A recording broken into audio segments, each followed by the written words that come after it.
turun menutupi pentas Ghadiriyah. Jerit ratap Zainab alaihissalam dan adik-adiknya telah membubung merobek selaput angkasa. Soldat Al-Husain alaihissalam telah terlempar. Baju perang Abu Abdillah telah dilucuti. Pedang Dzul Fiqar telah terpelanting.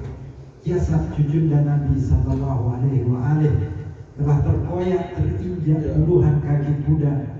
Ali Al-Akbar telah tergeletak. Al-Abbas telah terkapar tanpa tangan. Al-Hur telah tertancap di balik puluhan tombak. Bayi putra bungsu Al-Husain alaihissalam telah berubah warna. Pesta perburuan telah usai.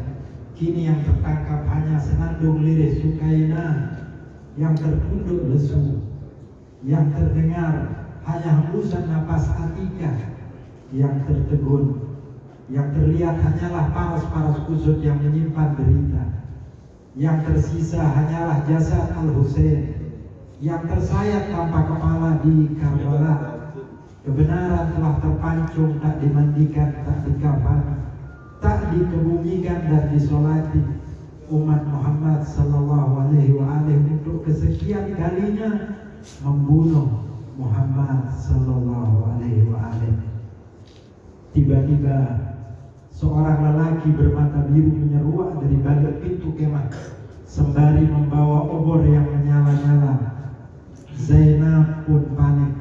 Ia segera meraih dan mendekap Ali Al-Awsat, Sukainah, Ummu Kulthum, Atikah, dan para wanita berhamburan meninggalkan tenda mereka.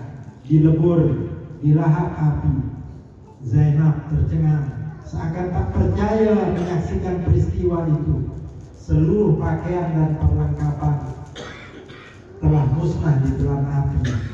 Kini tiba saatnya menikmati gadis-gadis molek Bani Hashim. Mari kita berpesta pora dengan perawan-perawan Ali, teriak seorang serdadu yang berdiri menghadang Zainab dan para wanita. Hai kawan-kawan, tugas kita belum selesai. Rupanya masih ada putra Al-Husain yang belum mati. Lihatlah remaja ceking yang dipapak oleh Zainab itu, sambungnya. Apa yang mesti kita lakukan? Kita harus membunuhnya sesuai perintah Yazid, saud sebagian pasukan. Biarkan saja anak itu, tak lama lagi akan mati kehausan di tengah perjalanan. Sebaiknya kita bersenang-senang dengan wanita cantik ini, teriak sebagian yang lain. Tak kuasa Zainab mempertahankan keteguhannya. Ia merintih sambil menciumi kemenakannya yang lagi sakit. Sukainah menjerit lalu lari dan merangkul pinggang Zainab. Tatkala seorang prajurit Umar bin Sa'ad hendak menangkap dan menodainya, Sukainah nampak tergoncang. Ia menggigil ketakutan dengan wajah pasi. Lelaki itu mengurungkan niat jahatnya sambil menutupi malu dengan terkekeh tatkala ia menangkap sorot mata Zainab Al-Kubra yang menghujam matanya.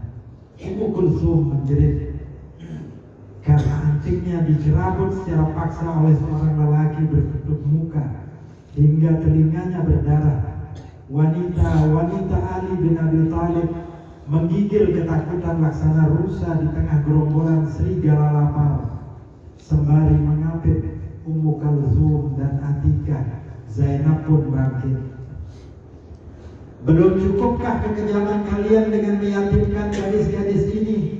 Mengapa kalian merasa perlu menyempurnakan kekejaman itu dengan membakar kemah-kemah kami dan merampas harta dan kehormatan kami? Oke, putri Ali itu lantang di hadapan pasukan berkuda. Beruntunglah kalian karena kami tidak membunuh kalian. Ketahuilah hai para wanita, Yazid bin Ibnu Ziyad memerintah kami agar membasmi Al-Husain dan seluruh rombongannya, termasuk para wanita adalah salah seorang dari mereka. Hai, kami akan menggiring kalian semua dan menancapkan kepala Al-Husain di ujung tombak, lalu kami serahkan kepada Ubaidillah sebagai bukti, sebagaimana perintah gubernur sebelum kami meninggalkan Kufah. Timpal yang lain seraya tersenyum. Apa yang membuat kalian begitu setia dan patuh kepada Yazid dan Ibnu Ziyad? Tanya Zainab. Hai anak Ali, kau terlalu banyak bertanya. Ketahuilah sebagian dari kami ada yang mematuhi Yazid karena hubungan kemargaan dan kekeluargaan, ada pula yang mematuhinya karena dendam lama pada Ali, ayahnya. Dan ada pula yang mematuhinya karena mengharap imbalan harta tandas lelaki itu. Zainab tak berhasil membendung luapan kesedihan dan kekesalannya. Setelah mendengar tentara bayaran Ibnu Ziyad tersebut, dadanya berguncang keras tatkala di benaknya terlintas perjalanan panjang yang akan ditempuh adik-adik dan kemenakan-kemenakannya, serta nasib buruk yang akan menimpa mereka di Kufah. Ya Allah, gandakan kekuatan dan ketabahan kami sebagai ganti dari Al-Husain dan para pendukungnya, panjat Zainab alaihissalam sambil menengadahkan wajahnya penuh harap. Ya Allah, terimalah pengorbanan ini. Sukainah, Atika, Sofiyah, Ummu Kulthum, Ruqayyah, dan yang lainnya hanya diam membiarkan air mata hangat mengguyur pipi mereka. Pasukan Ibnu Sa'ad bergerak meninggalkan Karbala. Beberapa langkah telah diayunkan dan jasad-jasad para syahid itu tampak kecil, makin kecil, akhirnya lenyap. Jarak antara Karbala dan Kufah tidak terlampau jauh. Setelah melewati beberapa dusun, pasukan beserta kafilah tawanan putri-putri Rasul memasuki gerbang kota Kufah.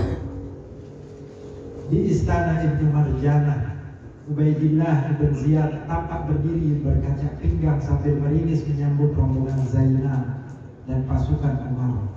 Inilah hari paling bersejarah selama hidupku, katanya sombong. Di sampingnya beberapa pejabat termasuk para mantan sahabat Nabi berbaris sibuk mengusap-usap jenggot. Ali Ausad alaihissalam adalah yang pertama sampai dan berdiri menghadap Ubaidillah.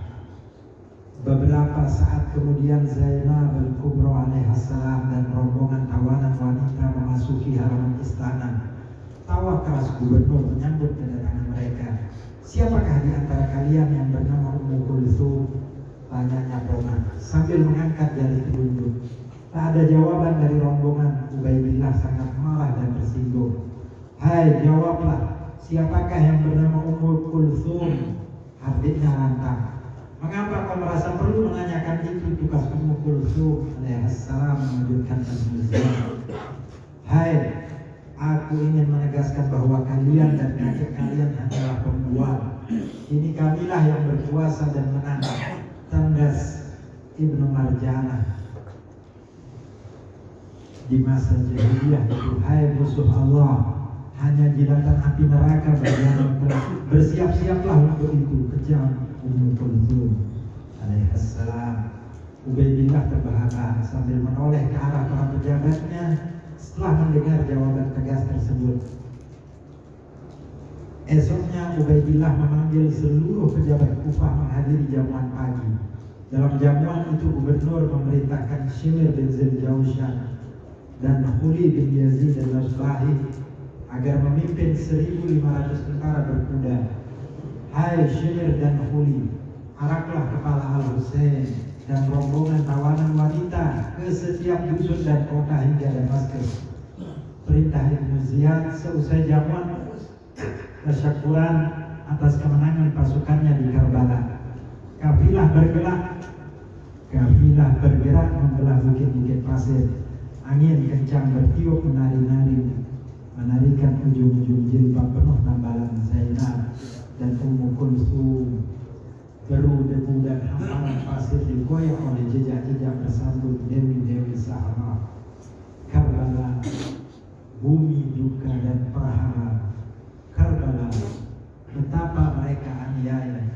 Al-Husain dan keluarganya, saksikan kami putra-putri Surya digiring di deraba hamba sahaya. Pasukan dan kafilah Zainab alaihissalam sampai di dusun Al-Qadisiyah. Mereka meluncuri perut dan istirahat sejenak di sana. Ummu Kulthum merabahkan Ali Ausad lalu mengusap keringat yang membasahi wajah kemenakannya yang masih sakit tersebut. Zainab alaihissalam sibuk mencari sumur di sekitar tempat peristirahatan. Beberapa saat kemudian perjalanan dilanjutkan. Pasukan yang berjumlah 1.500 tentara itu memasuki sebelah timur dusun Al-Jashasha, lalu melintasi kota Tikrit. Sebelum memasukinya, Khuli mengutus seorang prajuritnya menemui wali kota untuk menyerahkan sejarit kertas. Kami datang dengan membawa kepala Al-Husain dan rombongan tawanan wanita. Umumkan kepada warga Anda bahwa kami membawa kepala seorang pembangkang. Begitu bunyi sebagian isi surat Al-Asbahi. Selang beberapa saat kemudian kota Tikrit berubah.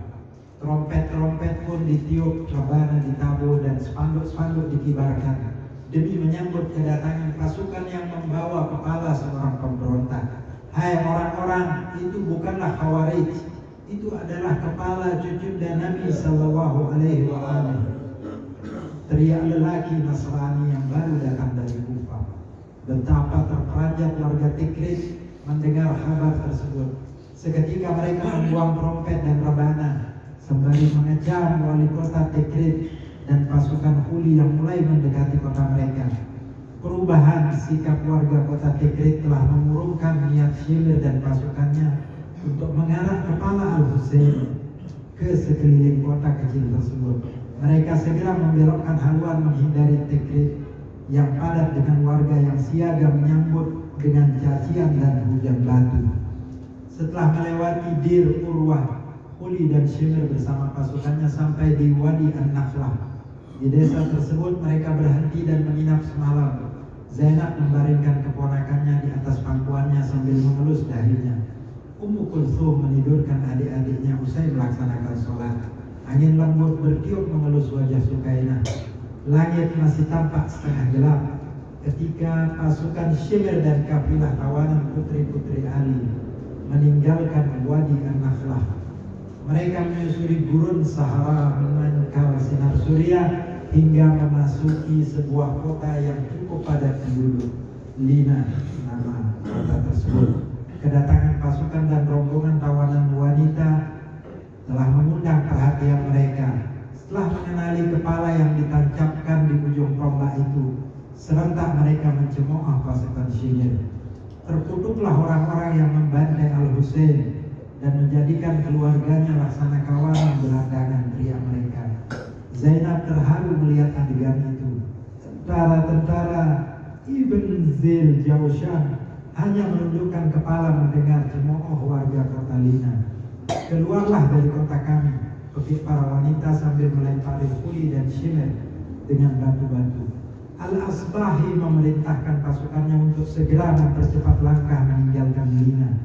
Perjalanan dilanjutkan menuju kota besar Mosul. Sebelum mencapai gerbang Mosul, Khuli memerintahkan salah seorang prajuritnya menyerahkan sepucuk surat kepada wali kota. Warga kota berbondong-bondong menuju gerbang, menyongsong pasukan Khuli yang kian mendekat. Hai, itu adalah kepala Al-Husain, celetuk salah seorang dari mereka. Seketika para penyambut itu menghunuskan pedang, membentuk barisan pasukan.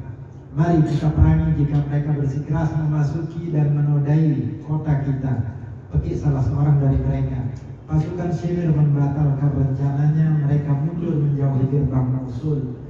Tak terasa pipi Zainab alaihissalam basah, terharu menyaksikan sikap setia warga kota itu pada Al-Husain. Pasukan Khuli berbelok haluan melintasi dusun Tal Ba'afar, kemudian Jabal Sanjar, dan berhenti di kota kecil Nasibain. Kini mereka berhenti di bibir kota Kaisarain yang padat penduduk. Sebelum sampai ke sana, Khuli meminta wali kotanya menyambut kedatangan mereka dengan pesta arak-arakan kepala Al-Husain dan kafilah tawanan putri-putri Amirul Mukminin. Sebelumnya warga kota itu telah mendengar kabar tentang kepala Al-Husain yang akan diarak ke seluruh penjuru kota. Seruan wali kota tak digubris. Warga menutup pintu dan jendela-jendela rumah mereka. Sebagian mereka, terutama kaum lelaki, keluar menyambut kedatangan pasukan Khuli dengan cacian dan kutukan berangkai. Laknat Allah atas kalian, hai para pembunuh putra-putra Nabi, teriak mereka. Dada Ummu Kulthum ternyuh menyaksikan peristiwa itu. Shimir segera menyuruh pasukannya melajukan gerak meninggalkan kota tersebut. Saat memasuki kota Seibur, Huli meminta wali kotanya untuk menyambut kedatangan pasukannya. Di dalam kota terjadi perdebatan sengit antara kaum tua dan kaum muda. Demi menghindari fitnah dan bencana, biarkan pasukan itu melewati kota kita dan mengelilingkan kepala Al-Husain. Bukankah mereka telah melewati seluruh kota dan tak seorang pun menentang kedatangan mereka? Ujar orang-orang tua mengalah. Kami tidak akan membiarkan mereka menjadikan kota kita sebagai ajang arak-arakan kepala cucu Rasulullah Sallallahu Alaihi Wasallam. Jika mereka tetap bersikeras memasuki kota kita, maka sempurnalah alasan kita memerangi para pembunuh keluarga Nabi itu. Tugas para pemuda Seibur bersemangat. Pemuda-pemuda itu menuju jembatan yang semula akan dilewati para prajurit Huli. Mereka berencana untuk merobohkannya. Melihat sikap para pemuda itu, Shimir memerintahkan pasukannya maju menyerang. Pertempuran tak terhindarkan. Jumlah tentara Shimir berkurang. Mundur dan berbeloklah kalian, seru Huli ke arah pasukannya. Mereka pergi meninggalkan para pemuda pemberani itu. Apa nama kota itu? Tanya Ummi Kulthum alaihissalam. Seibur, seorang prajurit. Semoga Allah menyuburkan tanahnya dan membahagiakan para penduduknya. Panjat Ummi Kulthum seraya mengangkat kedua tangannya. Tujuan berikutnya adalah kota Ba'al-Beg. Seperti biasanya, sebelum sampai di sana, Huli meminta wali kotanya menyambut kedatangan pasukannya dengan barisan. Pesta dan umbul-umbul di kota itulah kehendak Huli tercapai. Warga kota menyambutnya dengan tari-tarian dan hidangan makanan serta khabar. Mereka terbenam dalam mabuk semalam suntuk. Apa nama kota ini? Tanya Ummu Kulthum dengan nada benci. Ba'al-Beg, sahut seorang prajurit sambil menghentakkan kakinya meninggalkan gerbang kota. Semoga Allah menyengsarakan penduduknya, balas Ummu Kulthum alaihissalam berdoa. Tepat ketika ufuk timur menguning dan petang mulai menudungi langit, pasukan Shimir berhenti dan melepas letih di sebuah gereja. Dan gelap pun telah menyelimuti. Pasukan Huli menancapkan tombak yang berujung kepala Al-Husain di atas sebuah tanah lapang. Dari situlah seberkas cahaya memancar ke segenap penjuru merobek angkasa, dan suara tasbih bergema. Seorang pendeta Nasrani menghampiri sumber suara dan cahaya itu. Sungguh terperangah lelaki tua itu tatkala melihat kepala dilingkari cahaya yang tertancap di ujung tombak. Sepanjang malam rasa kantuk tak menghinggapinya. Ia sangat terkesan oleh peristiwa tersebut. Esoknya ketika pasukan Shimir nyaris beranjak, pendeta itu datang menghampiri mereka. Siapakah panglima kalian? Tanyanya dengan napas tersengal-sengal. Huli bin Yazid al-Asbahi. Kepala siapakah yang kalian bawa itu? Kepala seorang Khariji yang memberontak di Irak dan dibunuh oleh Ubaidillah bin Ziyad. Siapa namanya? Al-Husain bin Ali bin Abi Thalib alaihissalam. Jawab mereka tanpa beban. Oh, sungguh celaka kalian. Bukankah itu cucu Nabi kalian yang telah disebutkan dalam kitab kami?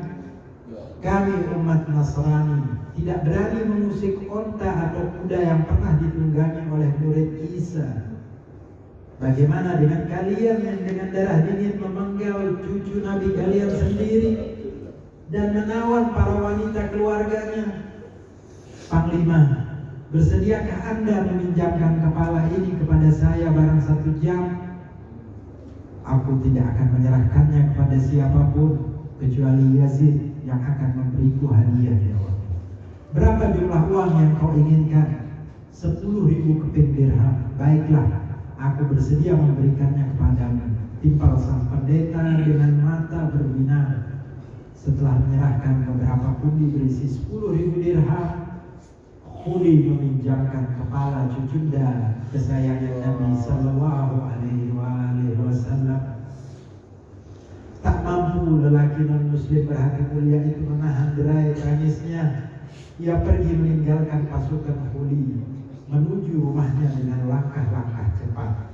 Sesampai di rumah, ia letakkan kepala Al-Husain di sebuah tempat yang bersih. Dengan lembut ia membersihkannya dari debu. menaburinya dengan minyak wangi, dan menyisir jambangnya. Usai melakukan itu semua, pendeta itu memandangi kepala Al-Husain. Wahai Aba Abdullah, betapa sedikit yang mematuhi kakekmu. Sungguh aku tak tega melihat penderitaan wanita-wanita yang digiring laksana domba. Kini aku datang menyambut panggilan keadilanmu. Aku bersaksi tiada Tuhan selain Allah, dan Muhammad kakekmu adalah utusan Allah, dan Ali ayahmu adalah penggantinya. Ritih lelaki tua itu di rumahnya. Ala Nabi wa alaihi salawat. Allahumma shalli ala Muhammad wa ali Muhammad. Allahumma shalli ala Muhammad wa ali Muhammad. Allahumma shalli ala Muhammad wa ali Muhammad. Setelah menerima kembali kepala Al-Husain yang dipinjamkan Huli, memerintahkan para wanita untuk bangkit dari istirahat, mengikuti gerak langkah kaki kuda pasukannya. Dusun demi dusun dan setiap kota telah dijelajahi, hanya Syam yang belum dimasuki. Kini ibu kota pemerintahan Yazid diambang pintu. Layang-layang penderitaan Sukainah dan Ali Ausad terlintas di benak Zainab. Kesedihan meremas-remas sukmanya. Dari kejauhan terbayang betapa Yazid tengah menyeringai. Debam, gembrang, dan rebana tiba-tiba berhenti tatkala pasukan Huli dan rombongan tawanan wanita memasuki gerbang istana Yazid. Warga Damaskus diperbolehkan masuk menyaksikan pertemuan langkah itu. Tampak Yazid dengan pakaian kebesaran seorang amir duduk dengan angkuh di mahliganya sembari tersenyum. Selamat datang pasukan pemberaniku, sapanya menyambut. Kepala Al-Husain alaihissalam dilepas dari ujung tombak, lalu diletakkan di depan kaki Yazid. Ambilkan tongkatku, teriak putra Muawiyah. Zainab, Al-Kubra, Ali Ausad, Ummu Kulthum, Sofia, dan Atika digiring dipaksa berdiri menghadap Harun. Acara pembuka adalah pembacaan syair oleh sesepuh Bani Umayyah, Marwan bin Hakam. Dunia dengarkanlah, manusia saksikanlah, terbalas sudah utangku, kami pantang menyerah, lega sudah ruang dadaku. Musuh-musuhku telah kalah, lihatlah gemerlap kota dan dengarkanlah nyanyian Syam dan Kufah. Yazid hanya tersenyum mendengar puisi lelaki tua pembenci Ahlul Bait tersebut. Sukainah tertunduk sedih sambil menggigit bibirnya ketika Yazid mulai mengangkat tongkatnya tinggi-tinggi lalu memukulkannya ke mulut kepala yang paling sering diciumi baginda Rasul sallallahu alaihi wasallam tersebut. Ummu Kulthum pingsan dan terjungkal ketika tongkat manusia tertutup itu mulai merontokkan gigi Abu Abdullah. Zainab Al-Kubra menjerit-jerit ketika Yazid laknatullah alaih mulai menyodokkan ujung tongkatnya ke kedua telinga kepala putra Fatimah Az-Zahra. Atikah meronta-ronta melihat Yazid menusuk-nusukkan tongkatnya ke dalam mata kepala lelaki yang amat dicintainya. Yazid merasa geli melihat sikap para wanita itu, lalu terbahak-bahak keras. Warga Kufah tertegun tak menduga bahwa Yazid akan berbuat sebengis itu. Sahl bin Sa'id gemetar menahan luapan kebenciannya. Suasana tegang menyelimuti halaman istana. Khalid, Shemir, dan para perwira tampak tenang mengelus-elus jenggotnya.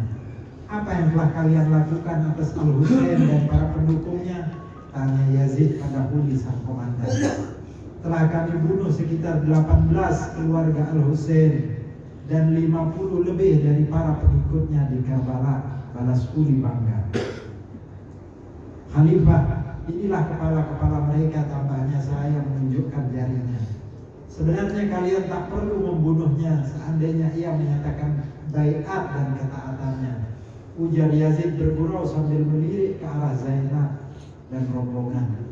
Hadirin dipersilakan meninggalkan halaman istana. Mereka bubar tatkala sang surya mulai menyelinap. Para wanita tawanan digiring ke ruang bawah tanah oleh para pengawal Yazid. Yazid diikuti para panglima seperti Khuli dan Shimir masuk ke dalam istana.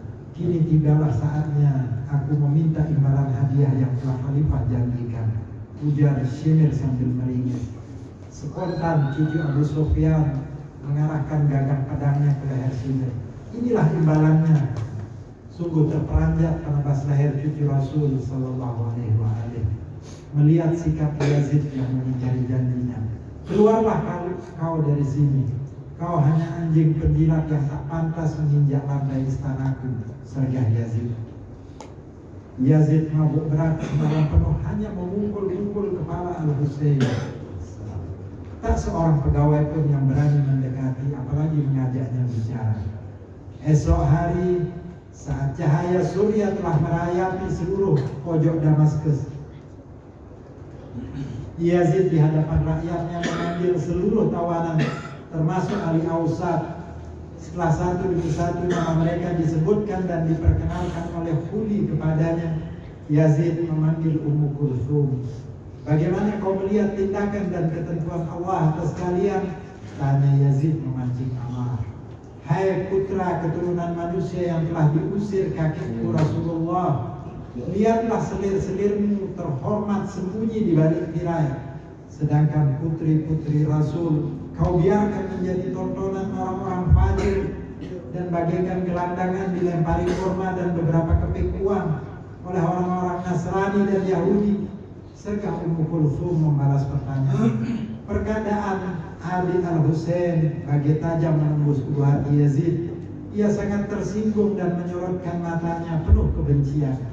Kini tinggallah giliran Sukainah. Hai Sukainah, ayahmu telah berencana merebut kekuasaanku, ujar cucu Hindun pemakan hati Hamzah itu. Tersenyum sini. Hai Yazid, jangan bergembira membunuh ayahku. Ia telah memenuhi panggilan kebenaran dan keadilan. Sedangkan engkau hanya memerlukan beberapa saat saja untuk segera merasakan akibat perbuatanmu, kata Sukainah dengan mata berkaca-kaca. Tutup mulutmu, ayahmu telah memaksaku melakukan pembunuhan. Dia menyatakan benci kepadaku dan menolak mengakuiku sebagai pemimpin yang sah, potong Yazid dengan nada tinggi. Sesaat kemudian Yazid berdiri lalu menghampiri Ali Ausad. Siapakah ini? Tanyanya sambil menoleh ke arah Khuli. Ali bin Al-Husain, jawab mantan panglima sayap kanan Umar bin Sa'ad tersebut. Bukankah Ali bin Al-Husain telah terbunuh bersama ayahnya? Tanya Yazid. Yang telah terbunuh adalah Ali Al-Akbar dan Ali Al-Asghar, sedangkan aku adalah Ali Al-Awsat, papa cucu Ali bin Abi Thalib tersebut dengan nada yang sangat mengharukan. Oh, rupanya engkaulah yang dipersiapkan untuk menjadi khalifah atau penggantinya. Alhamdulillah, puji atas Tuhan yang telah menghadiahkanmu sebagai tawananku. Kini kau sebatang kara tanpa pendukung dan pelindung. Yazid disusul tawa lepasnya. Siapakah yang lebih berhak menjadi khalifah? Kau atau putra Fatimah binti Muhammad? Tanya Ali Ausad alaihissalam menghentikan tawa Yazid. Siapakah yang membunuh ayahmu? Tanya Yazid pelan. Kaulah pembunuhnya. Kau telah menyuruh mereka membantai Al-Husain dan para pengikutnya, balas Ali keras. Bukan Allah lah yang telah membunuhnya, bantah Yazid dengan sangat tinggi. Jangan memutarbalikkan kenyataan dan jangan pula menjadikan Tuhan sebagai topeng. Allah mematikan jiwa-jiwa ketika tiba saat kematiannya. Lanjutnya mengutip sebuah ayat suci. Hai, bukankah semua peristiwa telah ditentukan oleh Tuhan, termasuk kematian ayahnya Bipal Yazid? Hai lelaki yang tidak memahami Al-Quran, yang ditentukan oleh Allah adalah peristiwa-peristiwa yang terjadi atas kehendak manusia dan sebab-sebabnya. Balas Ali Ausad alaihissalam, saya menukil sebuah ayat suci. Betapa malu Yazid mendapat jawaban jitu remaja berparas tampan tersebut. Hai pemuda, sungguh berani kau membantah ucapanku, seakan-akan memohon kematian di ujung pedang pengawalku, ucap Yazid. Seketika para wanita Ahlul Bait alaihissalam menjerit sedih mendengar ancaman putra Muawiyah tersebut. Wahai Yazid, bumi Tuhan telah memerah karena darah Al-Husain dan para pengikutnya yang telah kau alirkan. Tidakkah kau merasa puas dengan perbuatanmu tanpa membunuh satu lagi putranya yang masih hidup? Jerit Ummu Kulthum memelas sembari mendekap keponakannya. Zainab dan saudara-saudaranya saling berpelukan. Khawatir hadirin mengecamnya, Yazid dengan berat hati mengurungkan niatnya. Zainab alaihissalam menciumi Ali Zainal Abidin alaihissalam. Ali, tabahkanlah hatimu mendengar ucapannya. Kau harus tetap hidup demi melanjutkan keturunan Rasulullah Sallallahu Alaihi Wasallam sebagai para pemandu yang silih berganti di dunia hingga kiamat di sini. Yazid menyuruh salah seorang penasehatnya berpidato. Lelaki setengah tua itu memulai pidatonya dengan serangkaian cacian dan hinaan pada Abu Husain. Hai Syekh, hentikan. Berilah aku kesempatan berbicara tentang sesuatu yang diridhoi Allah dan Rasulnya. Tugas Ali Ausad memotong. Lelaki itu menghentikan pidatonya. Majulah ke mimbar ini dan berbicaralah sepuasmu. Pemuda bertubuh kurus itu menuju mimbar setelah rantai di leher diizinkan untuk dilepaskan oleh Yazid. Setelah memuji Allah dan bersolawat atas Nabi mulia serta keluarganya, ia mulai menyapu hadirin dengan tatapan matanya lalu berkata, hai manusia, barang siapa yang telah mengenalku, maka telah mengenalku. Dan barang siapa yang tidak mengenalku, maka kukenalkan bahwa aku adalah putra manusia yang disembelih perlahan-lahan di Ninawa. Akulah putra manusia yang menggelepar-gelepar di cekik dahaga. Akulah putra pahlawan sebatang kara di Karbala. Akulah putra lelaki yang kepalanya diarak dan dilempar-lemparkan laksana bola. Akulah putra lelaki yang putri-putrinya dilelak laksana budak sahaya. Akulah putra lelaki yang menyaksikan putra bayinya berlumur darah. Akulah putra lelaki yang menangis, tak dapat menjaga kehormatan keluarganya karena dikepung. Akulah putra lelaki terbunuh yang tidak dikafani dan dikuburkan. Akulah putra Az-Zahra. Akulah putra Al-Mustafa. Akulah putra Al-Murtada. Akulah Ali putra Husain. Suara Ali menggelegar membuat warga Syam yang hadir di halaman istana mematung sambil menoleh ke arah Yazid dan para pegawainya. Ali alaihissalam melanjutkan pidatonya.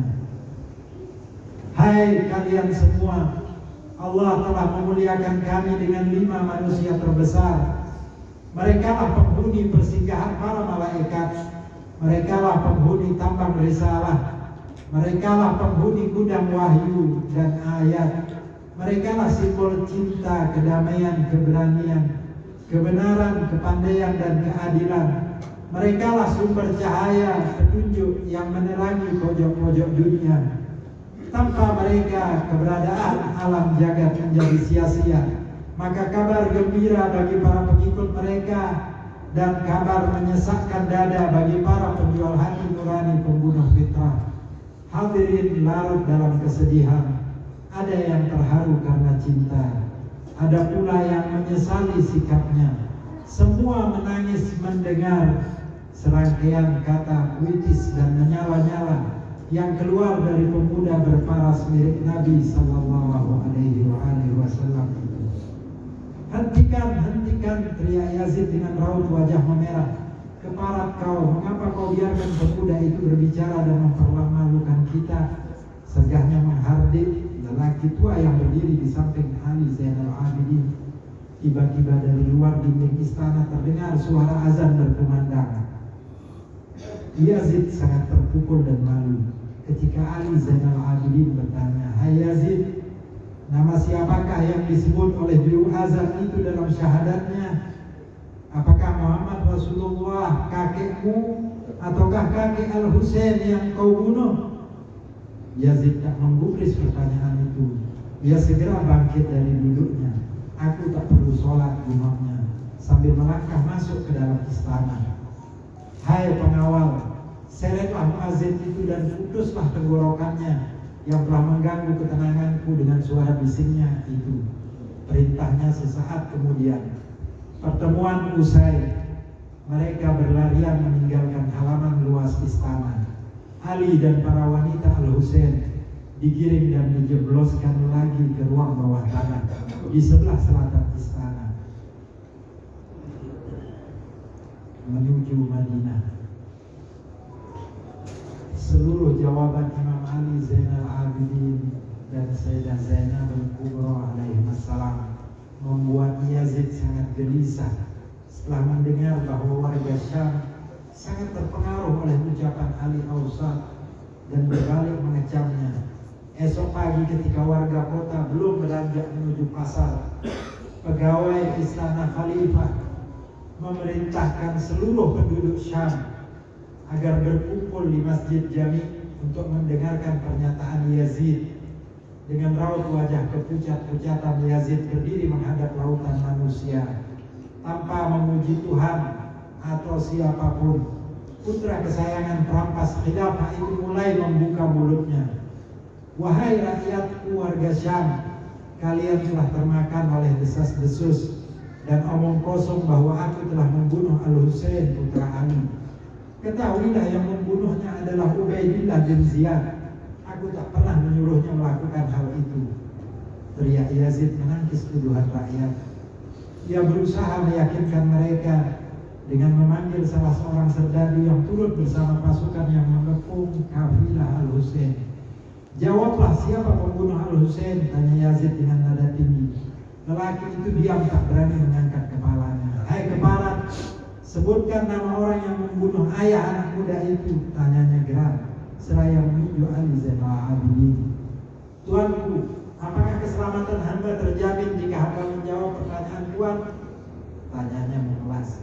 "Ya," balasnya singkat. "Pembunuh Al-Husain adalah orang yang mengerahkan pasukan bayaran," saut orang tersebut. "Siapakah itu?" tanya Yazid penasaran. "Tuanlah pembunuhnya." Pilar-pilar masjid seakan-akan berguncang ketika hadirin serentak menggerutu. Yazid merasa terpojok lalu menyuruh salah seorang pengawal menghadirkan kepala Al-Husain dan para tawanan ke hadapannya.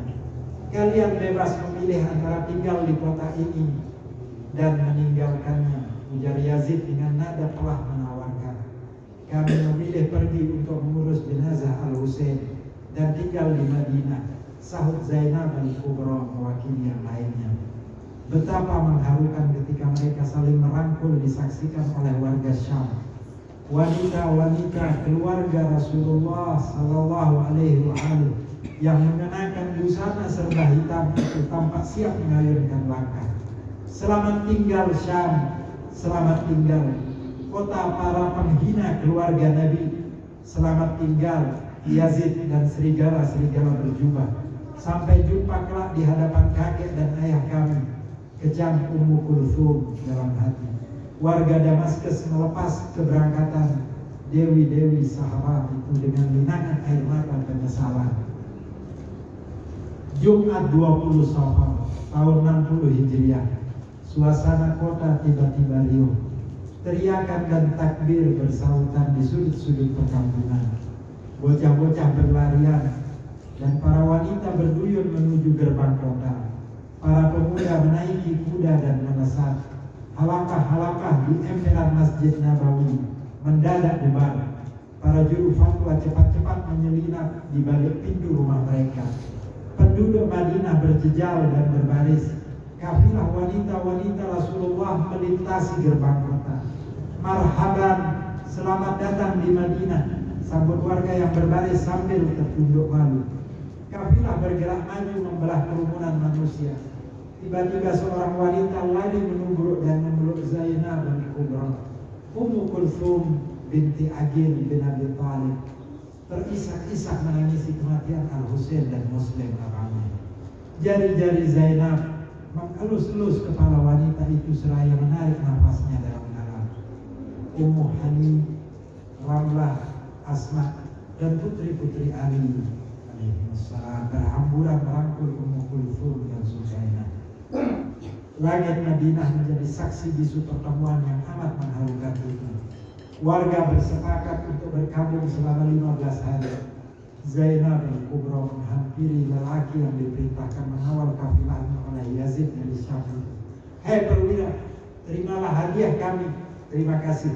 Anda telah melindungi dan mengawal kami dengan baik sepanjang perjalanan. Mundur adik Al-Husain.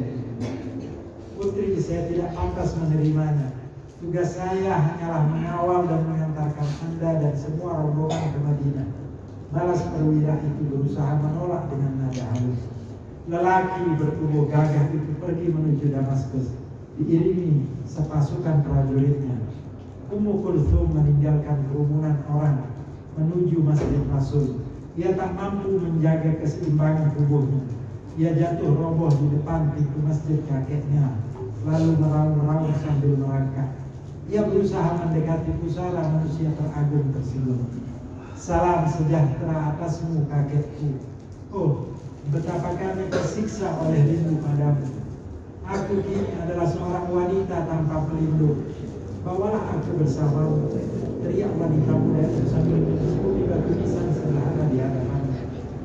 Ali Zainal Abidin alaihissalam menyusul bibinya menuju Masjid Nabawi. Jerit tangis pemuda kurus itu meledak tatkala langkah kakinya sampai di depan pintu masjid. Merpati-merpati putih yang berkeliaran di halaman masjid berkubah hijau itu turut menyaksikan Ali Zainal Abidin yang berguling-guling di samping tempat peristirahatan kakeknya seraya menangis terseduh-seduh. Salam sejahtera atasmu ya Rasulullah. Kami sungguh kesepian dan sengsara. Umatmu telah membunuh putramu dan menganiaya putri-putrimu. Zainab dan adik serta kemenakannya berlarian menuju masjid meninggalkan warga yang berjejak. Salam rindu padamu. Inilah wanita-wanita keluargamu. Kami datang mengadukan berita Al-Husain, cahaya hati dan matamu, telah diinjak-injak ribuan kaki kuda di Karbala. Rintihnya sembari menempelkan pipinya di tanah kuburan itu dan merintih. Ala Nabi wa alaihi salawat